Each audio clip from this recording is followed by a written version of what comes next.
Thank you all for coming. It was a pleasure and an honor to be here, and it's really great to see some support for our very talented student body. Give yourselves a round of applause. Give the other performers a round of applause.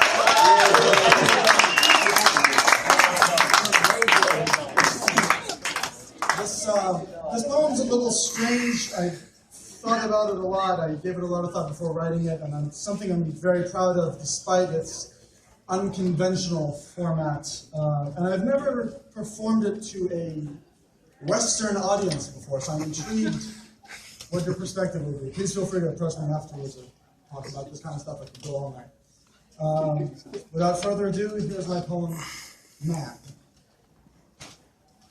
I try to make sure my facial hair is symmetrical on both sides of my face. It's not, and I know it's not, though you may not be able to tell, but it's really not. I don't get much chest hair on the right side. There's quite a bit on the left, though, so I just end up shaving the whole thing off, because who wants one hairy peck? I switched to boxers in 7th grade because my middle school had changing rooms for PE, and I thought briefs were the most embarrassing thing I could ever show. I've never hit anybody outside of a martial arts class, and even then it was mostly me getting hit. Okay, that's not entirely true. When I was 3, I punched my friend in the stomach because he pulled my sister's hair. And I still feel bad about that. Also, I don't know martial arts. I don't like to hurt people or kill things. I'll follow a spider around forever with a napkin or a box just so I can carry it outside and set it free. This one time I accidentally drowned a daddy longlegs in my shower, and it ruined my whole damn day. I like to feel things. I like that I'm so easily moved by other people's suffering that I have to bite the inside of my cheek in the movie theater sometimes just to keep it together. But I don't like that I feel the need to keep it together. I am a man, am I? Who sets the beat to which I must align my gait, my stance, my stride? Who draws the lines of should and shouldn't, these lines embedded in my grandfather's brow as he furrows his face and scowls at me to scold my shoulder-length hair? I come from a land of chivalry, where all men are men, where gender is rooted in fear and insecurity, and every man is a threat because I am not a man without a leash on my woman. How low must this bladed pendulum swing? How long my beard, how trimmed my hair, and how unchecked must my rage go?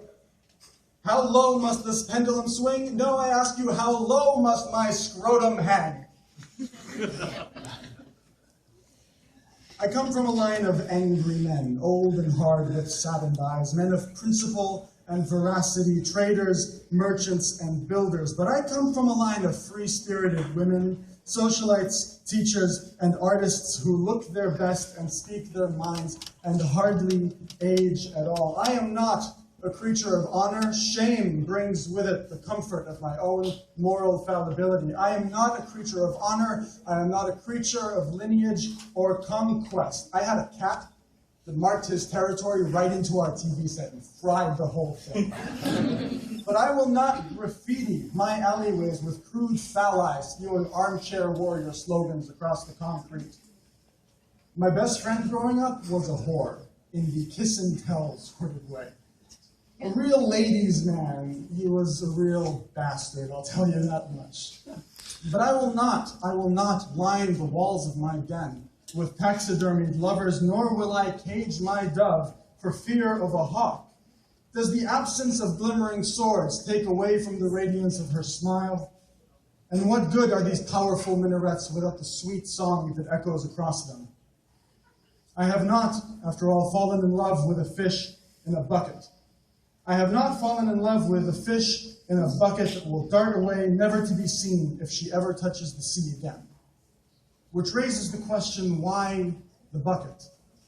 I have no interest in this bucket. I have no interest in being the fisherman. I bait no hooks and reel no lines. I would much rather be a seahorse. We can all learn a thing or two from the seahorse.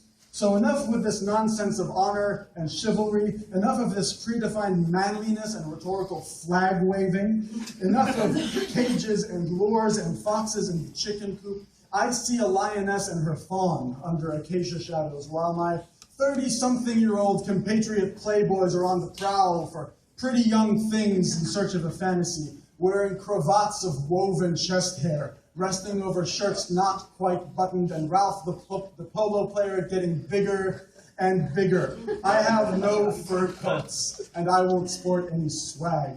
I have no car horns to honk at your skirts, no scarves to force around your heads, no honor to vest in your purity.